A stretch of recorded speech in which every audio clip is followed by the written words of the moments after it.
기도하고 하나님의 말씀을 받겠습니다. 하나님, 주의 은혜의 날개 아래로 나아왔습니다. 은혜의 보좌 앞으로 나아왔습니다. 우리의 몸과 마음과 영혼이 쉼을 얻고 새 힘을 얻으며 살아나는 복된 역사가 있게 하여 주시옵소서. 예수님의 이름으로 기도하옵나이다. 아멘. 사랑하는 성도 여러분, 행복하십시오.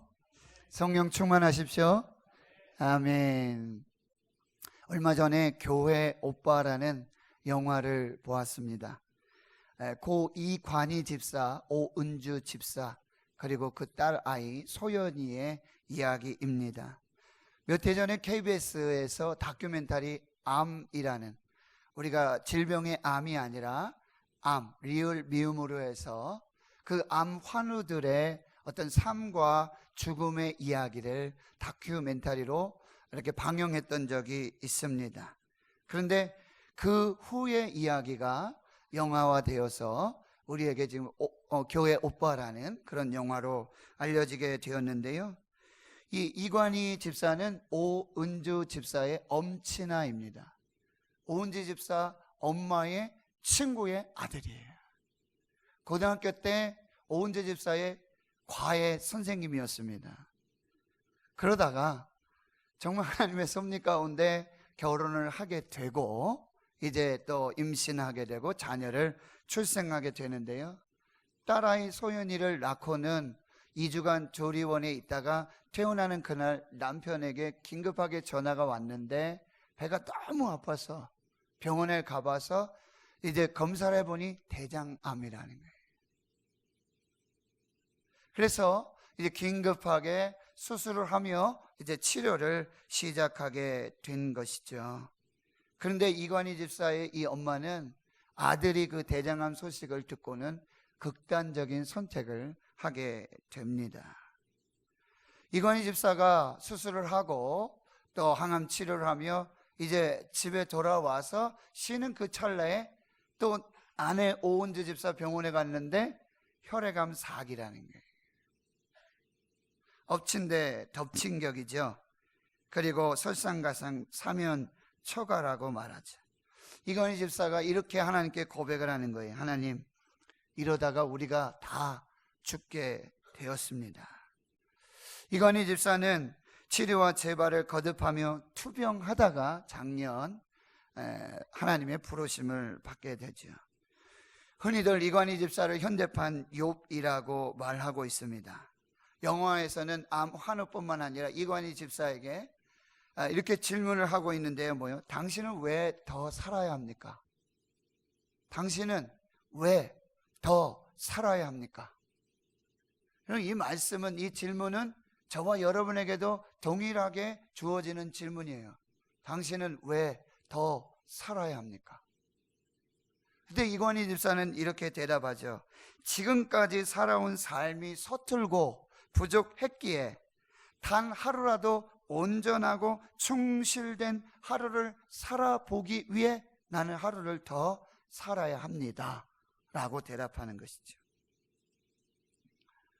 대구에 향기로운 은혜교회라는 교회가 있어요. 구태국 목사님, 조은미 사모님, 그리고 1남 4녀인데요. 구일애, 구하경, 구하은, 구하빈, 가족의 이야기인데요. 개척교회를 하는 목사님이셨어요. 부르심 따라 사명을 따라 착하고 충성된 목회자 가정에 얼마 전에 화재가 발생합니다. 목사님께서 새벽기도 인도하시느냐고 집을 비운 상태고, 그리고 사모님과 이 막내딸, 큰아들은 군에 가 있고 막내딸, 둘째 딸은 또 친구 집에 가서 이렇게 좀 숙제하느냐고 자리를 비웠는데 거기 화재가 났어요. 그래서 이 사모님이 불이 나니 큰딸을 깨우고 그리고 막내딸을 데리고 나오려는 참에 큰딸이 눈에 보이지 않는 거예요. 그래서 내려갔겠거니 하고 막내딸을 데리고 내려왔는데 화상이 벌써 30% 이상을 덮치고요. 근데 내려와 보니 큰딸이 없는 거예요. 큰딸이 어디에? 방 안에 갇혀 있는 거예요. 내려오려고 했는데 연기 때문에 나올 수가 없는 거죠. 그래서 결국 4층에서 창문으로 뛰어내린단 말이죠. 그때 이 다리, 이 골반, 그래서 이 장기가 손상되고 화상은 85% 이상, 이쪽만 살아있네요. 근데 어머니는 35%의 이 화상을 가지면서도 그 큰 딸을 구하고자 또 들어가는 거예요. 결국 긴급하게 응급 수술하고 3차에 걸쳐서 수술을 했지만 지난 수요일이죠. 오전 8시 8분에 폐혈증 합병으로 이 큰딸 구하경양이 고등학교 2학년이에요. 신이하고 똑같은 나이에 하나님의 부르심을 받았다라고 하는 거죠. 극동방송에 지사장님이 저한테 긴급히 전화를 해서 지금 직원들이 가서 위로 예배를 좀 하고 싶은데 목사님 오셔서 위로 예배를 좀 인도해 주십시오.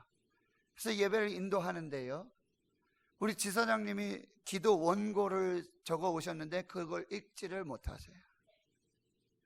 그 직원들이 조가를 불러서 하나님께 영광을 돌렸는데요, 그 찬양이 온 땅의 주인이라 해요. 이건 영어 번역 찬양인데 온 땅의 주인, Who am I? 하나님은 누구신가? 반대로 나는 누구인가? 그 가사가 이렇습니다. 온 땅의 주인 되신 주님이 내 이름 아시며 상한 마음 돌보시네. 나는 어떤 사람이에요? 나는 오늘 피었다지는 이름 없는 꽃과 같고 바다에 있는 파도와 또 안개와 같지만 주님은 나를 붙드시고 부르짖음 들으시며 날 귀하다 하시네. 결론은 이렇게 찬양하죠. 나 오직 주의 것입니다. 나는 오직 주의 것입니다. 주님은 온 땅의 주인이시고 나는 오직 주님의 것입니다 라고 고백하는 찬양이죠. 얼마 전에 또 한 성도님한테 전화가 왔어요. 목사님 죽겠습니다. 전화하셔서 목사님 죽겠습니다. 가슴이 철렁해요. 아니 무슨 일이신가? 목사님 죽겠습니다. 그런데 더 죽겠는 건 기도가 나오지 않습니다. 기도를 해야 되는데 기도가 열리지 않고 기도를 할 수가 없습니다. 목사님 죽겠습니다. 제가 가슴이 철렁했어요. 제가 또 한번 가슴이 철렁한 건 박연배 사모가 아프다는 소식이 가슴이 철렁하니, 새벽에도 밤에도 우리 성도들 위해서, 기업을 위해서, 일터를 위해서, 가정을 위해서 기도하는데 가슴이 철렁해. 정말 안타까워요. 어떻게 말씀을 해드릴 수가 없는 거죠. 무슨 말로 위로해주고 어떤 말로 위로할 때 그분이 용기가 나겠습니까? 유구무원이죠. 기도할 뿐입니다. 저도 새벽에 기도를 하는데 하나님 이러다가 우리 대한민국 죽겠습니다. 하나님 이러다가 우리 가정이 죽겠습니다. 하나님 이러다가 우리 교회가 죽겠습니다. 어려움이 정말 계속해서 밀려오는 이 상황 속에 우리가 하는 이야기는 하나님 죽겠습니다. 이 고백밖에 없다는 거예요. 오늘 사사시대 마지막 사사 삼손이 하나님께 마지막 기도를 올려드리고 있는 것이죠. 이 얘기는 무슨 얘기예요? 하나님 저 죽겠습니다. 하나님 저 죽겠습니다. 하나님 이번만 나로 강하게 하여 주시옵소서. 하나님 이번만 살려 주시옵소서. 하나님 이번만 이것이 지나가게 해 주시옵소서. 하나님 나를 고쳐 주시옵소서. 하나님 회복시켜 주시옵소서. 하나님 구원해 주시옵소서. 이것이 오늘 사사 삼손의 마지막 기도라고 한다는 거예요. 그런데 하나님은 그 삼손의 마지막 기도를 들으십니다. 그리고 그 마지막 기도를 통하여 사명을 감당하게 해주시고, 그리고 하나님이 하나님 되심을 드러내시는 역사를 보여주고 있다라고 하는 거예요. 오늘 우리 삼손을 통해서 하나님의 메시지를 받기를 원하는데요, 첫 번째 메시지는 이 삼손은 하나님 앞에 나실인이었다라고 하는 것입니다. 사사 이야기 중에 가장 긴 분량이 기드온과 삼손의 이야기예요. 마지막 사사 삼손은 사사기 13장에서부터 16장까지 기록이 되어 있습니다. 삼손이 태어날 그 과정의 이야기가 이렇게 기록되어 있어요. 소라 땅에 단지파 땅인데요, 거기에 마노아라고 하는 가족이 살고 있었어요. 아내가 임신을 못해요. 하나님께 기도하는데 여호와의 사자 기묘자라고 하는 사자가 나타나서 이렇게 예언을 해주는 거예요. 이제 임신하여 아들을 낳을 것인데 너는 삼가 포도주와 독주를 마시지 말고 어떠한 부정한 것도 먹지 말고 머리에는 삭도를 대지 말라. 이 아이는 태에서 나옴으로부터 하나님께 바쳐진 나실인이 될 것이다. 하나님 앞에 바쳐진 나실인이 될 것이다. 그렇습니다. 삼손은 어떤 사람이에요? 태어나기 전부터 하나님의 영광을 위해서, 하나님의 사명을 위해서 이스라엘의 구원할 사사로 평생토록 거룩하게 구별된 하나님의 사람이었다는 거예요. 하나님께 바쳐진 사람이네. 이게 우리의 정체성이에요.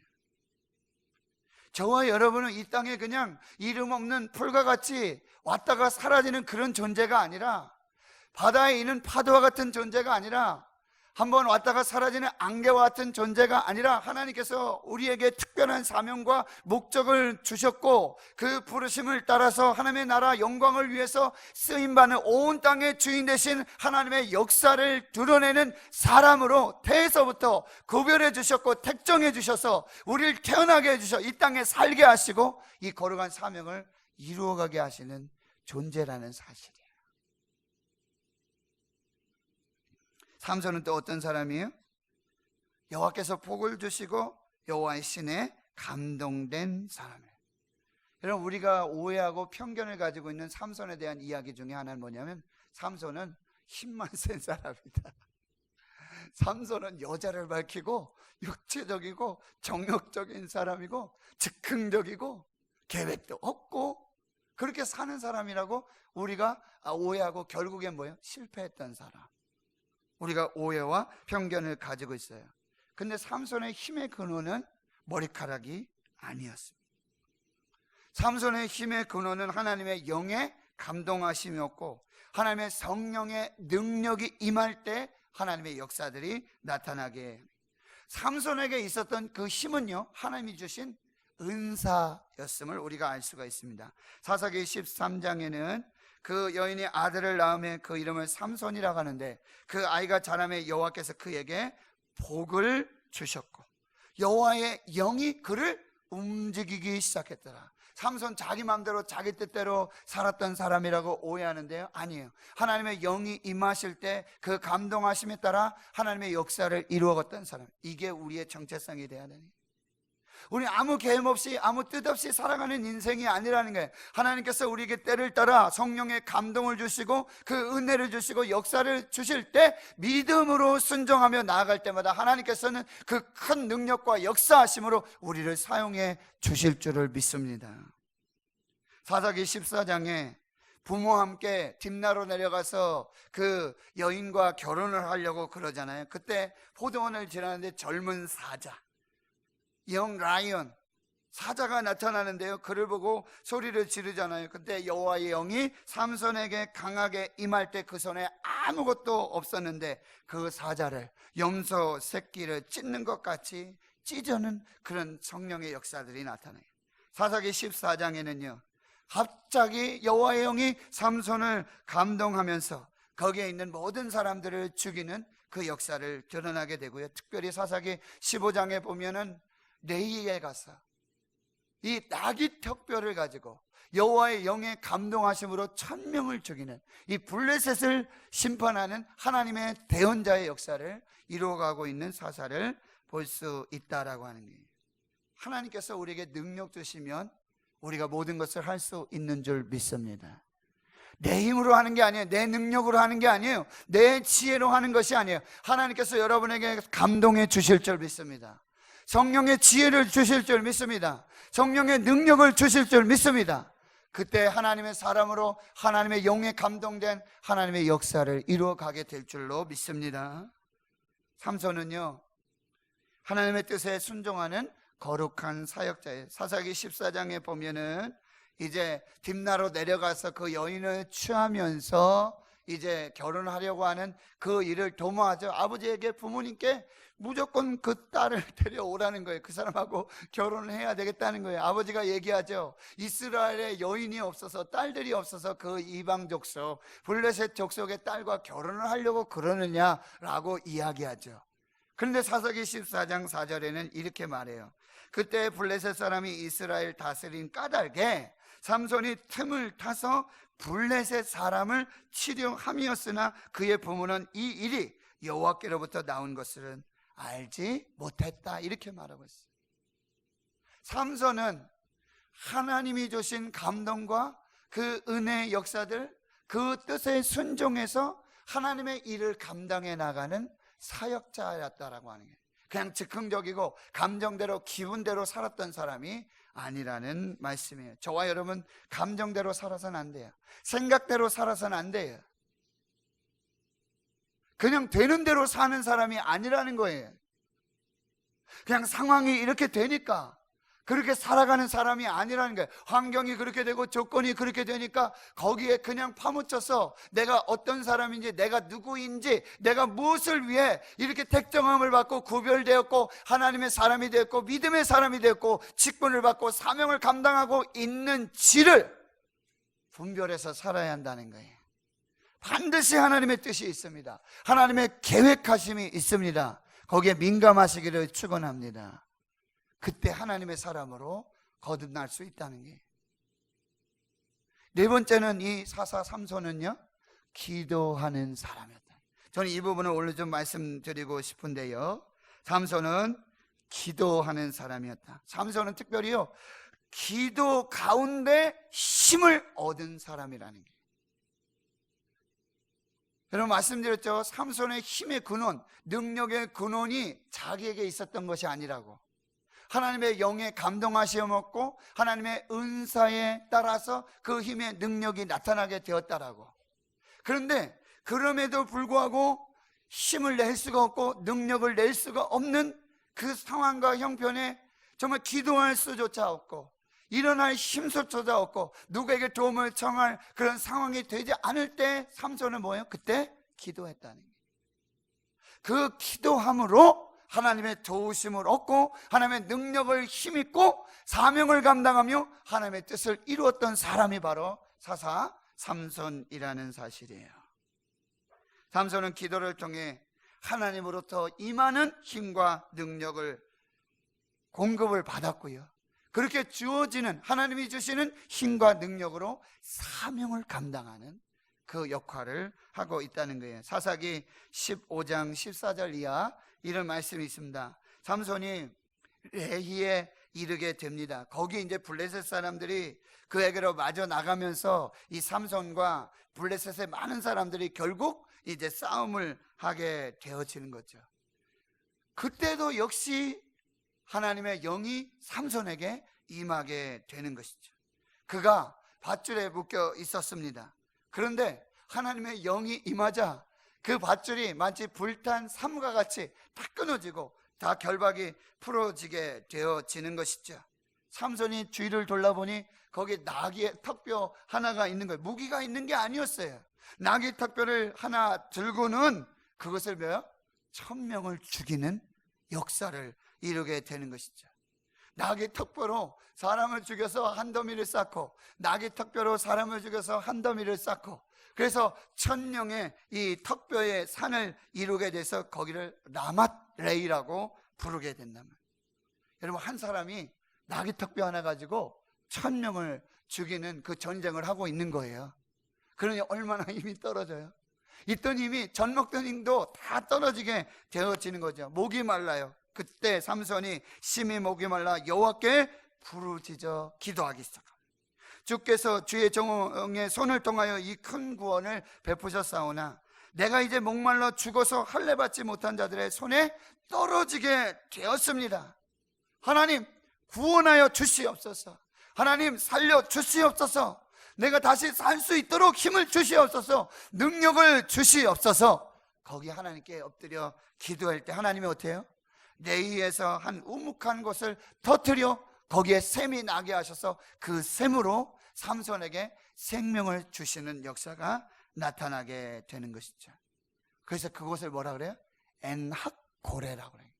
엔학고레, 부르짖는 자의 샘이라는 뜻이에요. 하나님께서 부르짖는 자에게 샘을 터뜨려서 생명을 주시고 은혜를 주시고 은사를 더해 주시는 역사를 보여주죠. 창세기 보시면 여러분, 하갈이 그 아들 데리고 나갈 때마다, 아브라함을 떠날 때마다, 광야에 앉아 하나님 앞에 부르짖어 기도할 때마다 하나님께서 뭐요? 샘물을 발견하게 하시고 거기에 구원과 생명의 역사가 나타나게 해요. 사랑하는 성도 여러분, 일어날 힘이 없어요. 뭘 할 수 있는 힘이 없어요. 아무것도 할 수 없는 힘이요. 여러분, 그때면 여러분 더 기도할 것 같죠? 야, 이제 나에게 아무것도 없으니까, 내가 이제 아무 능력도 없고 아무 힘도 없으니 이제는 하나님밖에 없다, 내가 이제 하나님께 기도할 수밖에 없다라고 우리가 생각할 수 있죠? 그래, 기도 못해요. 그때 기도할 수가 없어요. 그러나 그때가 기도할 때라는 거예요.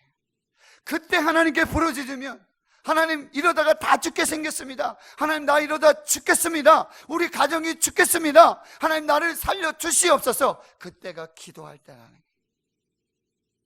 그때 기도할 때 그 부르짖음 속에 에낙고레의 축복의 역사를 주실 줄로 믿습니다. 오늘 보면 이제 삼손이 마지막 기도를 드리고 있는 것이죠. 여러분, 이 마지막 기도 28절을 우리 다 같이 한번 읽어보겠습니다. 시작. 삼손이 여호와께 부르짖어 이르되 주 여호와여 구하옵나니 나를 생각하옵소서. 하나님이여 구하옵나니 이번만 나로 강하게 하사 나의 두 눈을 뺀 블레셋 사람에게 원수를 단번에 갖게 하옵소서. 아멘.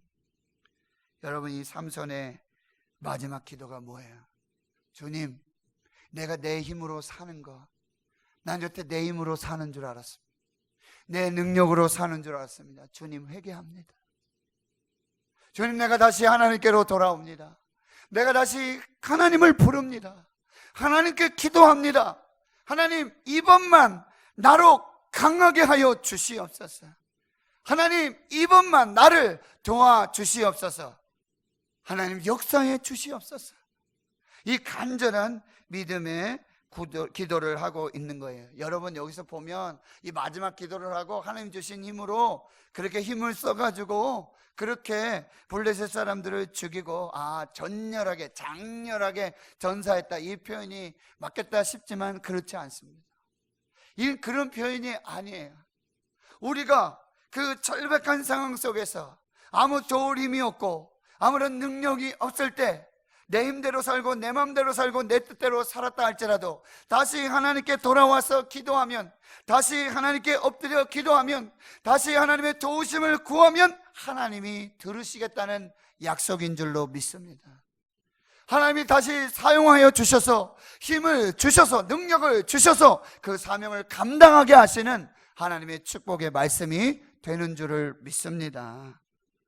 이것이 바로 삼손의 기도의 영적 비밀이라고 한다는 거예요. 여러분, 진짜 기도하는 사람은요, 기도할 때를 알아요. 기도의 타이밍을 알아요.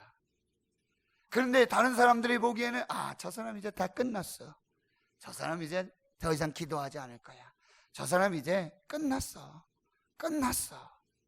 라고 할 그때가 바로 기도할 때라는 거예요. 바로 거기서 하나님, 이번만 나로 강하게 하여 주시옵소서. 하나님, 내게 힘을 주시면 내가 주님의 사명을 감당하겠습니다. 하나님, 이번만 나로 강하게 하여 주시옵소서. 내가 이 직분을 감당하겠습니다. 내가 하나님 앞에 받은 이 사명을 감당하겠습니다. 하나님, 이번만 나로 강하게 하여 주시옵소서. 하나님, 이 기도를 들으신다라고 하는 거예요. 하나님, 이 기도를 들으시고 사용해 주신다라고 하는 거예요. 너희는 여호와를 만날 만한 때에 찾으라, 가까이 계실 때에 그를 부르라. 에스더 이야기를 보면요, 너를 왕후의 자리에 앉혀놓은 것이 바로 이때를 위함이 아닌지 누가 알겠느냐. 지금이 기도할 때다, 지금이 하나님을 붙들 때다, 지금이 마지막 기회다, 지금 기도하자. 에스더가 어떻게 해요?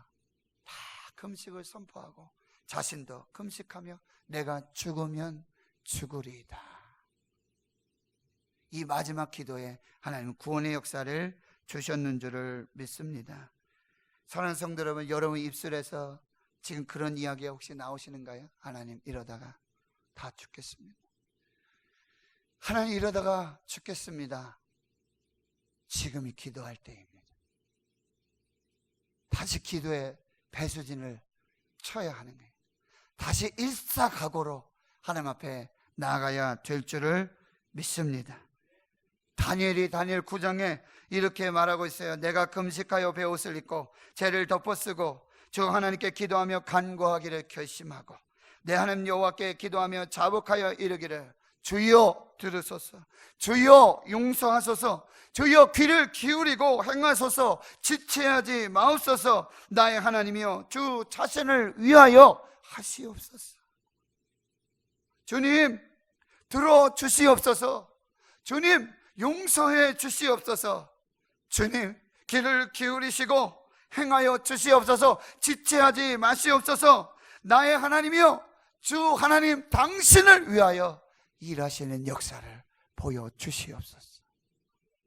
이 갈멜산 엘리야의 기도예요. 하나님, 아브라함의 하나님, 이삭의 하나님, 야곱 이스라엘의 하나님, 내가 하나님이 하나님 되신 것과 내가 하나님의 종이 된 것과 내가 이 일을 행하는 것이 하나님의 말씀으로 인하여 행한 것을 이들로 하여금 알게 하여 주시옵소서. 기도하지 못할 상황이 없습니다. 감옥에서 기도할 수 있습니다. 삼손이 가장 낮고 낮은 이 밑바닥에 기도를 시작하게 되는 것이죠. 요나가 물고기 뱃속에 기도했어요. 가장 낮고 낮은 그곳에서 하나님께 기도했어요. 요나가 물고기 뱃속에서 그의 하나님 여호와께 기도하여 이르되 내가 받는 고난으로 말미암아 여호와께 불러 아뢰었더니 주께서 내게 대답하셨고 내가 스올의 뱃속에서 부르짖었더니 주께서 내 음성을 들으셨나이다. 여러분, 우리가 마지막 기도해야 될 그 기도의 제목은 뭐예요? 사명을 감당하기 위해 기도해야 하는 거예요. 기도 없이는 사명을 감당할 수가 없어요. 기도가 배수진이 되지 않고 기도가 밑받침이 되지 않고 기도가 근본이 되지 않으면 내게 주신 직분도 사명도 감당할 수가 없는 거예요. 기도 없이 사명을 감당하려는 교만한 자가 되어서는 안 돼요. 기도 없이 내가 지혜를 하려고 하는 그런 어리석은 자가 되어서는 안 돼요. 혹 지금 기도 없이 지혜를 하고 계십니까? 기도 없이 사명을 감당한다고 착각하고 계시진 않습니까? 그것은 하나님의 축복이 아니에요. 기도로 사명을 감당해야 돼요. 사명을 감당할 수 있는 능력을 주시옵소서. 사명을 감당할 수 있는 힘을 주시옵소서. 나로 하여금 내게 주신 직분, 이 사명을 끝까지 감당하게 하옵소서. 이 기도 가운데 하나님이 힘을 주시고 역사해 주실 줄 믿습니다. 사랑하는 성도 여러분, 여러분 지금 고난의 바닥, 가장 밑바닥에 다시 기도로 다시 올라오셔야 돼요. 다시 기도로 힘을 내셔야 돼요. 다시 기도로 살아나 하나님의 역사를 이루실 수 있기를 축원합니다.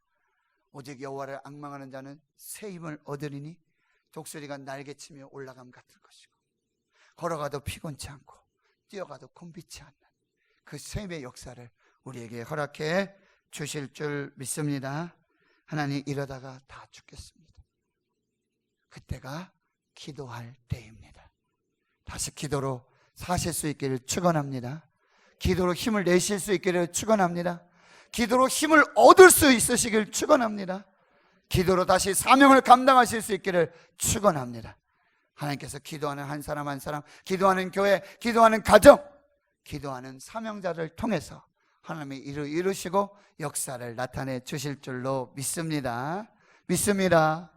기도합니다. 하나님, 오늘 우리에게 주신 말씀을 우리 심령에 새기며 다시 기도하게 하여 주시옵소서. 하나님, 이번 한 번만 내게 힘을 주시옵소서.